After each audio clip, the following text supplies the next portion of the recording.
আমাকে এরকম একটা জায়গায় নিয়ে গেল যেখানে আমার কোনো বসার জায়গা নেই, সব পুরাটাই ফ্লোর। তো তারপরে তারা আমাকে মানে বলল যে আপনি তো খুব খারাপ জায়গায় আসছেন, আপনাকে পুরোপুরি লুলা বানাই দেবো। তো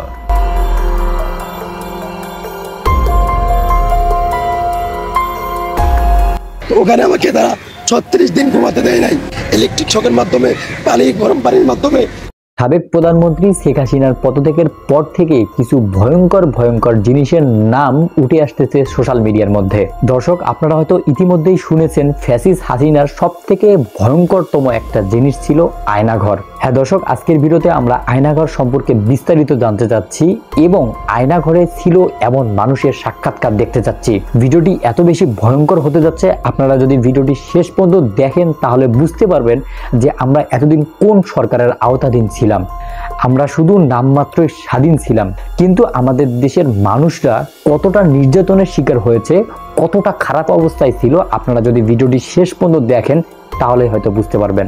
সো দর্শক, আমি আপনাদেরকে রিকোয়েস্ট করব অবশ্যই আপনারা ভিডিওটি একটু স্কিপ না করে সম্পূর্ণ ভিডিওটি দেখবেন। আপনারা যদি ভিডিওটি শেষ পর্যন্ত দেখেন তাহলে হয়তো বুঝতে পারবেন যে শেখ হাসিনাকে কেন মানুষ স্বৈরাচারী সরকার বলেছিল। প্রথম দিন রাতে তার আরো কয়েকজনকে ধরার চেষ্টা করলো, পায়নি, আমাকে নিয়ে তার ডিবি অফিসে নিলেন। ওইখানে যে অবস্থা, মানে একটা ভয়ঙ্কর অবস্থা, মানে 80-100 জনের মতো লোক ছোট একটা স্পেসে, মানে কেউ বসলে কেউ শয়, কেউ শুইলে কেউ বসে, একসাথে সবাই শোয়ার স্পেস নাই। ওইখানে আরেকটা এশিয়ান ইউনিভার্সিটির একজন প্রফেসর ছিল, উনি মানে শোয়ারই চান্স পায়নি, উনি বসেই ছিলেন, কেন স্পেস নাই, মানে এত একটা কনজাস্টেড এরিয়া, ফ্যান নাই, একটা রুমে কিছু এসি ঢুকে আর বাকি সব রুমে হচ্ছে মানে একদম ফ্যান নাই, কিছু নাই, সব সময় লাইট থাকে, সব সময় সাউন্ড থাকে, আপনি ঘুমাতে পারবেন না। তো ওইখানে ঢুকে প্রথম দিন তো আমার খুব মানে অবস্থা ভালো না। আমার তেমনি আপনারা জানেন স্পাইনে প্রবলেম হওয়ার কারণে আমার এমনি সবসময় পেইনে থাকে, আমি নিউরোলজিক্যাল পেইনে থাকি, ফিজিওথেরাপি করলে কমে, আবার নাহলে বেড়ে যায়। সেই সিচুয়েশনে আমাকে এরকম একটা জায়গায় নিয়ে গেল যেখানে আমার কোনো বসার জায়গা নেই, সব পুরাটাই ফ্লোর, হার্ড ফ্লোর, তাও আবার মুভ করার তো কোনো স্কোপই নাই, শত মানুষ। তো এরকম জায়গায় প্রথম একদিন ছিলাম, ওই রাতে ছিলাম। তারপরের দিন ওরা আমাকে ডেকে নিয়ে গেল উপরে নিয়ে তারা আমাকে প্রশ্ন করলো যে আপনি ব্র্যাকে কয়জন শিবির আছে। আমি বললাম আমি তো শিবির করি না, আমি কিভাবে জানবো ব্র্যাকে শিবির কয়জন আছে বাকি। এরকম অনেক প্রশ্ন করলো বারবার। তারপর অ্যাট ওয়ান পয়েন্ট তাদের মধ্যে ওই হানাদার লিগার বাহিনীর একজন, উনি আর কি জিজ্ঞেস করলো, বলেন তো এই কোটা দিয়ে আপনি এত কথা বলেন, কোটার পদ্ধতি কি, বিসিএস এর সিলেকশন প্রসেসটা কি। তা আমি তো আসলে বলতে পারি নাই, কারণ হচ্ছে আমি মানে মেন্টালি তো ওই লেভেলেই নাই, তাই না, আমি একটা মানে ভয়ঙ্কর একটা অবস্থায় আছি, ওই লেভেলেই নাই। তো তারপরে ওরা কি করলো, ওরা এসে আমাকে মনে করেন আমাকে ধাক্কা দিল, আমার তো স্কেচ নিয়ে হাঁটতে হয়, আপনারা জানেন একটা লাঠি নিয়ে হাঁটতে হয়, সে আমাকে ধাক্কা দিল, তারপর আমার মুখে হিট করা শুরু করলো। তো হিট করা শুরু করলো আমাকে, 6টা হিটের পরে আমি আসলে মানে অজ্ঞান হয়ে যাচ্ছিলাম। তো অজ্ঞান হয়ে যাচ্ছিলাম, তারা আমাকে বলে না ডোন্ট এরকম করে আমাকে দাঁড় করাইলো, আবার 2-4 বার হিট করলো। তো তারপরে তারা আমাকে মানে বললো যে আপনি তো খুব খারাপ জায়গায় আসছেন, আপনার বাম পায়ে প্রবলেম, ওই ডান পাকে আমরা একদম করে আপনাকে পুরোপুরি লুলা বানাই দেবো। তো এরকম একটা কথা বললো, এবং আরেকজন লাঠি নিয়ে আসলো আমাকে মারবে, পরে ওরা লাঠি দিয়ে হিট করে নাই, না করে আমাকে ওই জায়গায় আবার সেই জায়গায় যেখানে রাখে সেখানে নিয়ে গেল। তো ওই জায়গায় আবার আমার থাকা শুরু হলো। মানে ওইখানে এমন একটা জায়গা, বললাম তো, কেউ যে এটা ফার্মের মুরগির মতো, ওইখানে কেউ মুভ করতে পারে না, কারণ এত মানুষ, এত শর্ট জায়গায় মুভ করার, কেউ হাঁটার কোনো সিস্টেম নাই। ওই যে আমি বললাম আপনাদের, কেউ শুলে কেউ বসে, কেউ বসলে কেউ শোয়, মানে আর সবসময় লাইট আর সাউন্ড কন্টিনিউয়াস, ঘুমানোর কোনো স্কোপ নাই। ওইখানে সবচেয়ে ভ্যালুয়েবল রিসোর্স হচ্ছে একটা বোতল, কারণ আমরা তো ফ্লোরের মধ্যে শোন, তো ওখানে তো হার্ড ফ্লোর, ওইখানে কেউ যদি একটা বোতল পায় আলহামদুলিল্লাহ, মানে এটা মানে ভ্যালুয়েবল রিসোর্স। তো ওই বোতলটার উপরে তারা মানুষ মানে পেলে যে খুশি। তা আমাকে অনেকে চিনেছে, ওইখানে চেনার কারণে দেখা যাচ্ছে 2 দিনের মধ্যে আমি একটা বোতল ম্যানেজ করলাম মাথায় দিয়ে শোয়ার জন্য ফ্লোরে, এই একটা অবস্থা। তো আরেকটা বিষয় হচ্ছে ওইখানে 80 জনের একটা টয়লেট, আর আমার তো এমনি যেহেতু হাই কমোড ইউজ করতে হয়, বিকজ আমার মানে স্পাইনে প্রবলেম আছে, তো ওইখানে লো কমোড, তাও আবার 80 জনের জন্য একটা, 100 জনের জন্য একটা। তো এত লোকের একটা কমোড, তো বুঝতেই পারছেন কেউ ইউজ করতে পারে না ওইভাবে। সো আমি খাওয়া কমিয়ে দিলাম, because I have to go to the washroom, এটা তো যাওয়া যাবে না। আমি খুব কম খাওয়া শুরু করলাম যাতে টয়লেটে না যাওয়া লাগে। আর আরেকটা বিষয় হচ্ছে টয়লেটে ইউজ করে সাবানও তারা প্রোভাইড করে না কোনো রকম। সো এইরকম একটা কন্ডিশনে আমরা যাচ্ছি। আর এরপর থেকে আর কি আসলে জিনিসটা বুঝলাম যে বিষয়টা কি আসলে বুঝার বিষয় ছিল, এখন আমি বুঝতে পারলাম।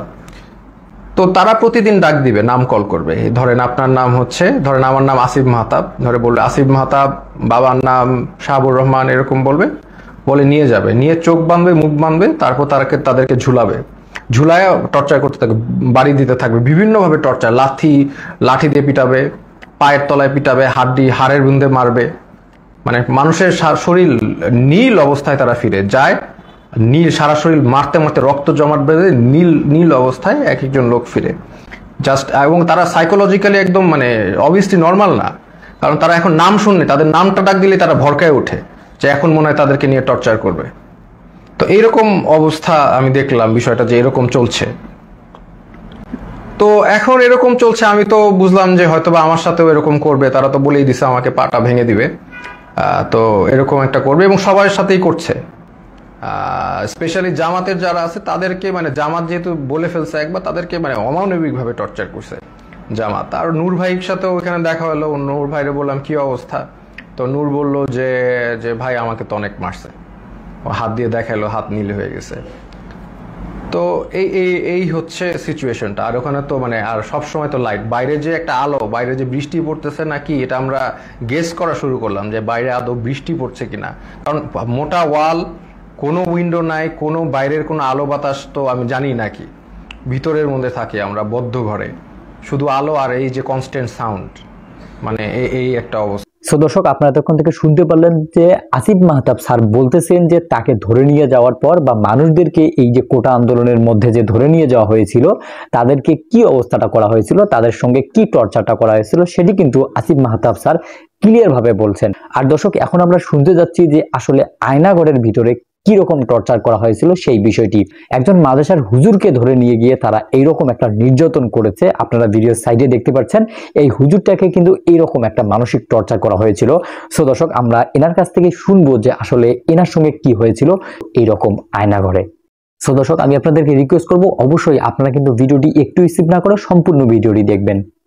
তো আমাকে গত জানুয়ারি 2022 সালের 13 জানুয়ারি রোজ বৃহস্পতিবার রাত 8:35 মোহাম্মদপুর কৃষি মার্কেটের সামনে থেকে আমাকে তুলে নিয়ে যায় সাদা পোশাকধারী লোকেরা, ডিবি পরিচয়ে তুলে নিয়ে যায়। তো সেখানে তারা প্রথমে একজন আমাকে বলে, ভাই আপনি কি মুফতি শফিকুল ইসলাম মার্কাজ জুনান মাদ্রাসার প্রিন্সিপাল? তখন আমি বললাম জি। এক কথা বলতে আরেকজন কানে কানে বলে, আমরা ডিবির লোক, সোজা গাড়িতে ওঠো, নতুবা সোজা গাড়িতে উঠ, না তো শুট করে মেরে ফেলবো। এক কথা বলতে তাদের কালো গ্লাসে গাড়ির মধ্যে আমাকে ঢুকিয়ে ফেলে। তারপর আমার সাথে আমার ফোন নিয়ে ফ্লাইউড করে বন্ধ করে দেয়।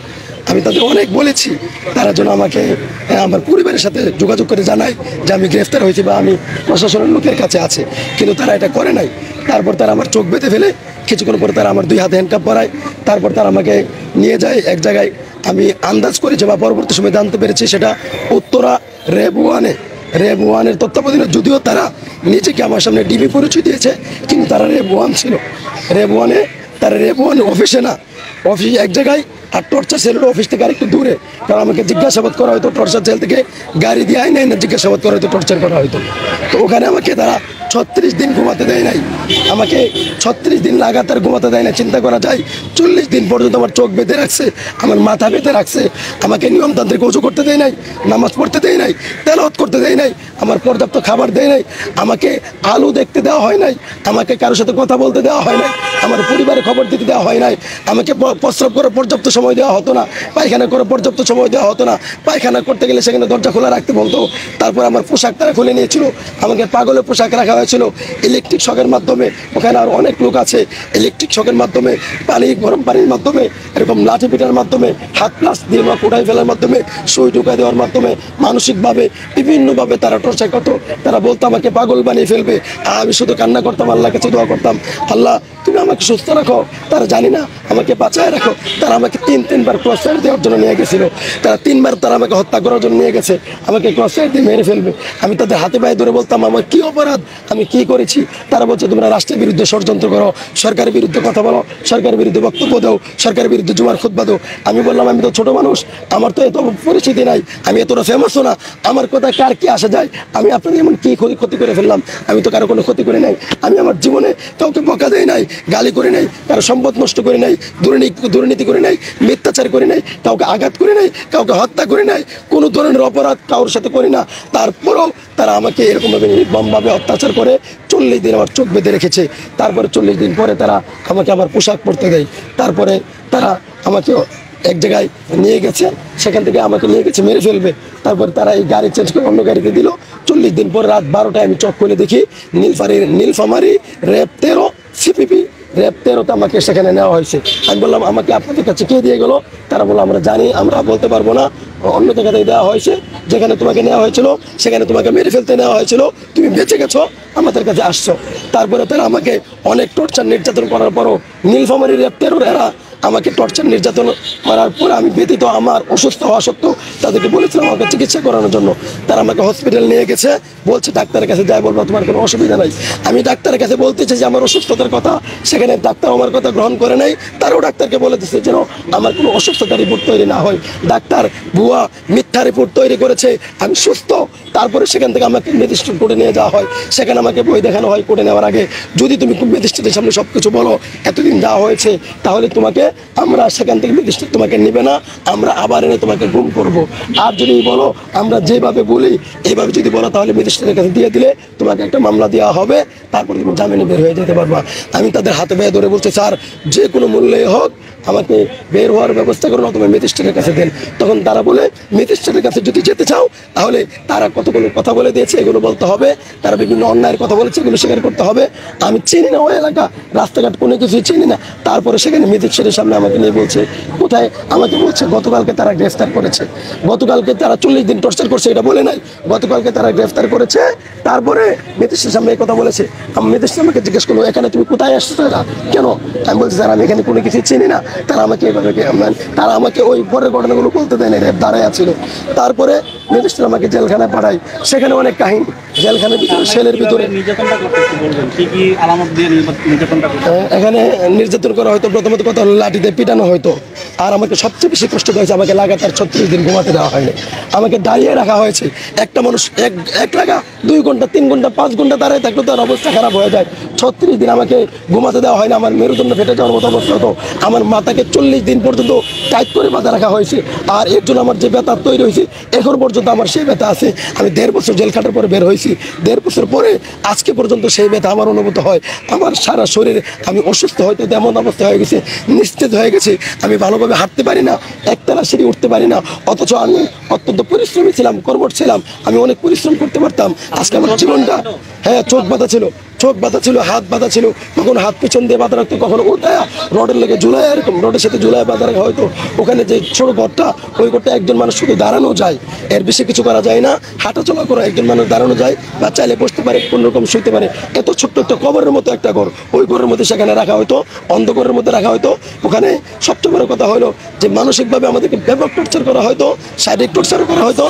আর আমাদেরকে এভাবে দর্শক, আপনারা আসিফ মাহতাব এবং এই মাদ্রাসার হুজুরের মুখ থেকে শুনতে পারলেন যে ফ্যাসিস্ট হাসিনা আয়নাঘর নামক একটা জায়গাতে নিয়ে সাধারণ মানুষকে কিরকম টর্চারটা করেছিল।